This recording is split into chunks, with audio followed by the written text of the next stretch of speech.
Hi ladies and gentlemen, welcome to our second video for Math 344. We're taking a look at Strang's section 1.2. We're going to talk about magnitudes of vectors, and specifically what we're going to talk about is the dot product. As always, we're starting with the overview, and in here we're going to really emphasize the first three things that Strang discusses in this section. We have the dot product, and many of you are familiar with the dot product. Before we do an example, let me just tell you, right, this is our means of vector multiplication. So we talked last time about vector addition, and we talked about scalar multiplication. But dot products are a way for us to be able to multiply vectors together. And here's how it works. It's quite straightforward. This is review for almost everyone. We're going to take two vectors and dot them together, and what that means is we're going to take the matching components and take that product, for example 10, and then we're going to add to that the next product. So the next set of components, we multiply those components together, and that gives us a -7. And when we're done with that, we end up with 3. We have 10 minus 7. That's the dot product. The dot product is a scalar. It's not a vector. It's a means for us to be able to multiply together. And later on, we'll talk about exactly what it is that a dot product is doing. The second thing that Strang talks about is the whole concept of length or magnitude of a vector. So we are going to use the term magnitude as much as possible because that helps to avoid some confusion about what we mean by length. Oftentimes we refer to this type of a vector as length 3 because it has 3 components, but that's a completely different idea than magnitude. If we have a generic R3 vector like we have here, v1, v2, v3 in our v vector, the question is, what is the dot product of this vector with itself? And that's easy to see. The dot product of this vector with itself is the first component times the first component plus the second component times the second component plus the same thing with the third component. And what we see here is one of the more important relationships for dot products, which is the fact that if we take the dot product of a vector with itself, we end up with the magnitude of that vector squared. And this gets used routinely. So what we have is we have a means of finding the magnitude. The magnitude is equal to the square root of a vector dotted with itself. And we can use that to make unit vectors for any vector that we have, and we'll talk about unit vectors in just a minute. You can see the relationship here between the magnitude of a vector and the Pythagorean theorem. We're really taking the sides of a triangle and we're squaring them, and then we're adding them together and we're taking the square root. It doesn't matter how many dimensions we have, how many components we have in our vector, we just do this same type of approach where we square each of the components, and then when we take the square root, we end up with the magnitude. So the third point that Strang talks about is perpendicularity of vectors. And the way that we can use a dot product very quickly and efficiently is we can look at, hey, what happens when we have the dot product of two vectors and it's equal to 0? What does that mean? We know it's going to be a scalar when we take a dot product, but the question is, what does it mean when it's equal to 0? And this means, the symbol here is that double line arrow is implies. This implies that the v vector is orthogonal to the double vector, w vector, that they're perpendicular to one another. And again, when I show you the demonstration, it will be clear as to why this is. The last 2 points that he makes are things, the first one that you've almost certainly seen before. This is the cosine relationship for dot product. We're less interested in that. That's a useful item, but it's not something that we're very interested in. And then we have two inequalities. We have the Schwarz inequality and the triangle inequality, which I will touch upon briefly, as you'll see when you look to the notes to instructor at the back of the syllabus. These are both niet items. We are not going to cover these. You're not going to be responsible for knowing them. I'm just going to use them as an example for what we're doing in this course. All right, now we have a good idea of what it is we're going to take a look at. I'm going to leave you to read all of this material here. He talks about the lengths. He talks about dot products. He provides some examples. He also provides some graphics here. What I'm going to show you is a much better graphic. So let's move on to the concept of unit vectors. We talked about this briefly, but this is quite straightforward. A unit vector. And remember, I'm going to put hats over the top of the unit vectors when I write them down. That's not the way Strang does it, but I think it helps to improve communication.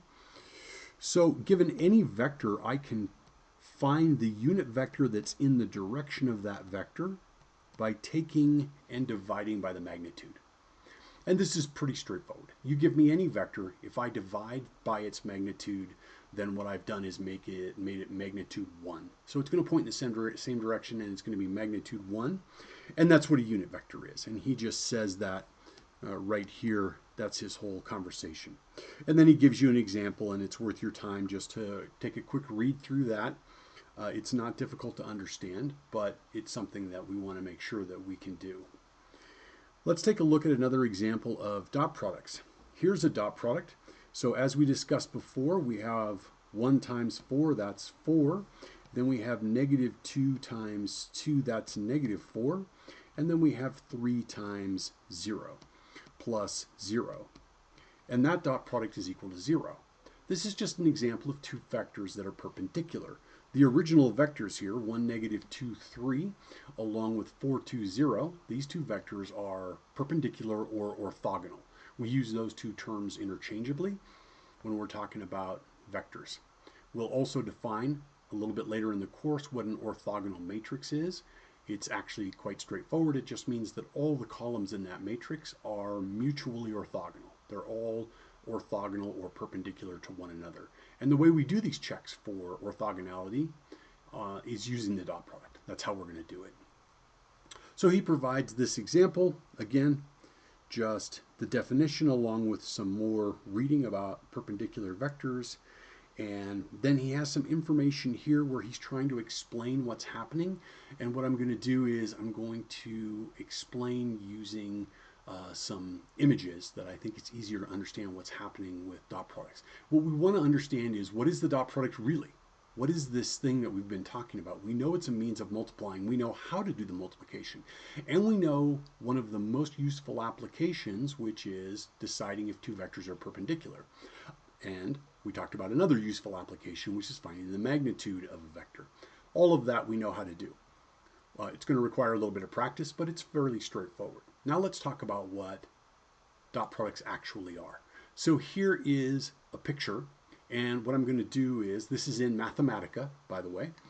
And what I'm going to do is grab a quick snip of this so that I can put it into our picture here. So if you've not used the snipping tool, it's a valuable way that you can easily do these types of things. And here's a picture that I'm going to talk about what the dot product actually is. And I'll use this in just a minute. Let's go back to the image. So what I have here is an animation. So a lot of things, of course, are easy to see. Human beings are visual by nature, and so when we see things, it's easier for us to see. So what a dot product is it has to do with the projection of one vector onto the other one. And when you look through Grant Sanderson's video on dot products, this becomes really well done and really clear as to what he's talking about. And he also references in that dot product video something called duality. We'll talk about that a little bit later. It's a few lessons down the road. So really what I want you to understand right now is the whole relationship between dot products and projections.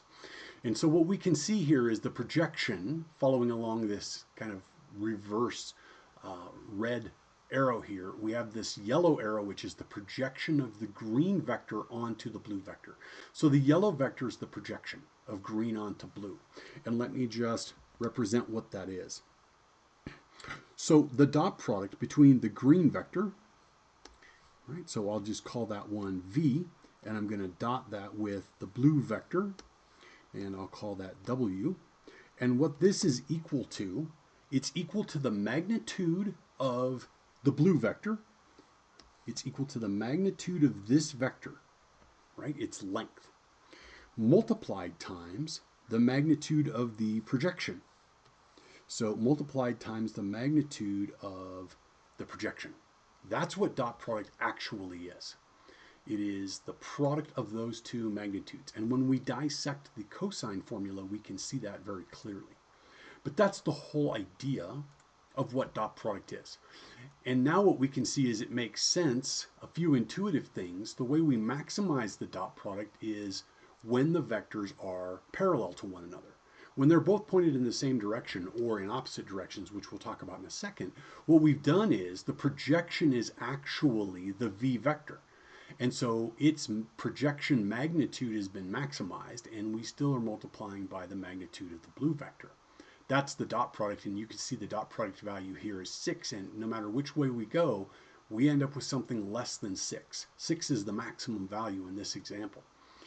We also see that when we end up with vectors that are perpendicular or orthogonal to one another, as the green and blue vectors are right here, the dot product is equal to 0. We don't have any length to that projection. So the projection of green onto blue is a vector of length 0. It's just this point right down here. And so that is when the dot product is equal to 0. If we go beyond pi over 2 radians or 90 degrees, we can see now what we're talking about is the projection. And when we say onto the vector, we actually mean onto the line that contains the vector. So it's not specifically onto the blue vector itself, but it's onto the line here that contains the blue vector. And so we're still talking about projection. We're still talking about length. We're taking the length of the blue vector, multiplying times the length of the yellow vector. But in this case, it's negative. So the dot product goes negative when the angle between the two vectors is somewhere between pi over 2 radians and 3 pi over 2 radians. We can see that this is going to be negative all the way around here. Moreover, again, when the vectors are on the same line, lying right as we saw last time, they are linearly dependent. They're in the same one-dimensional subspace. Then we have a maximum value in absolute value. In this case, of course, it's negative because they're pointed in opposite directions. Continuing on, there's a second spot where these two vectors are orthogonal to one another, where the dot product is equal to 0. We can see the perpendicularity there. And this is the whole concept of what dot product is. It's the length of these two projections, and it explains to us how we maximize dot products, as well as how we use them to determine whether or not two vectors are perpendicular. Also, it gives us information about projection. The dot product is directly related to the projection of one vector onto another. And you'll see that again when you watch the Grant Sanderson video. So this is the whole idea of dot product. That's what the dot product is really doing. You'll notice here, they give us an example of the unit circle, and I want to just touch upon this one briefly. So we have our circle here. We have a couple of vectors inside of the circle.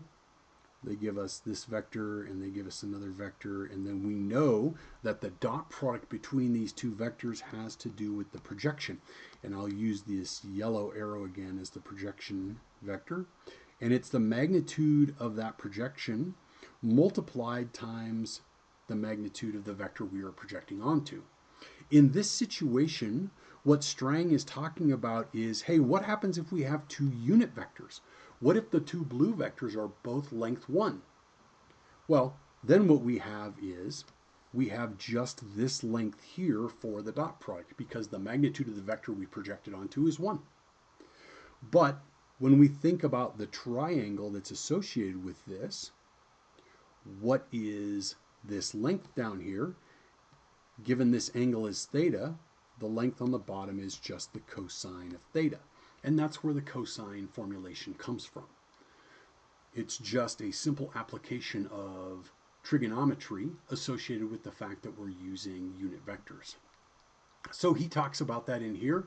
I leave you to read the details of, also in example 5, he gives one of the many examples of the applicability for application types of problems of the dot product. Angle between two vectors. Most of you have seen this before. You've seen this via the cosine formulation. You can look through that. You're not responsible for using this formula here. We want to understand the relationship of dot product is associated with cosine, but you're not going to need to be able to do anything with it. The other two items that you're not responsible for, when you look through the notes to instructor, you'll see that, but that I want to take just a minute to address are the Schwarz and triangle inequalities. And the reason I want to address these ever so briefly is because it emphasizes what this course is and what it is not. So the first one is the following. V dot W, this is the Schwarz inequality, is less than or equal to the magnitude of V multiplied times the magnitude of W. Well, this is an obvious statement once we realize what is the dot product. The dot product is the product of the vector and its projection, and as we saw with the unit vectors, the projection is the length of the vector that's being projected down. In this case, the W vector, we're talking about it being projected down, multiplied times cosine. So it's the actual length of the projection. So this is the length of the projection vector, and then V is what we're projecting onto. So because cosine is always less than or equal to 1, this inequality has to be true. This is an obvious thing when we stop and think about it for a minute. In a regular linear algebra class, we would prove this result. We would take the machinery of linear algebra and we would prove that this is a true statement. We don't do that in this class. This is an applied linear algebra class. We talk about the ideas, we apply those ideas, but we do not do any proofs. And that's the difference between what we have here and a standard linear algebra class. The triangle inequality is the same type of thing. It says that V plus W vectors in magnitude is less than or equal to the length of V plus the length of W. And again, in 2 dimensions, this is really easy to see. If I draw the vector V and then I add the vector W, the way I do addition is I do tip to tail, and the resulting sum is this vector here, which is just V plus W. That's the sum of those two things. It's really easy for me to see that, yeah, you know, the length of this vector is always going to be less than the length of these two vectors. It's just a triangle. I can't have the third side be longer than the sum. I can't have the third side be greater than the sum of the other two. So this has to be a less than or equal to. And that's all it is. And again, we're not proving any of these results. It's all very straightforward. So one more item. This is just a look at what you have seen before in a different context. For those of you who have taken Calc 3, I want to just remind you a plane in 3 dimensions. When you remember Stewart, he talks about the plane, and from Stewart, he has this graphic where he talks about a vector that's pointing to the plane, which he calls R naught, and then any other vector that points to the plane, and he calls that one R, and he looks at specifically the difference between those two vectors, which I'll call W, where W is equal to R naught minus R, and he talks about that vector and how we can use it to define a plane. Remember, a plane, like any even hyperplane, any 2-dimensional object inside of an Rn vector space is defined by its normal vector. So the vector that's normal to the plane, the way in which I can define the plane is all vectors W, such that the normal vector dotted with W is equal to 0. This is an application of perpendicularity. So when I think about a 2-dimensional object and its normal vector, the way that that 2-dimensional object, that plane, is defined is as all the vectors that are perpendicular to the normal vector. And this representation was something that, for those of you who took Calc 3, you've seen before. So that's it for today's lesson. Let me throw up the questions. These are the participation questions. Take a look through these. Remember, you have linear combinations and span and basis vectors. We'll talk more in detail about those later, but this is part of the spiraling process. A few other questions here to answer, and we'll see you in class. Thanks.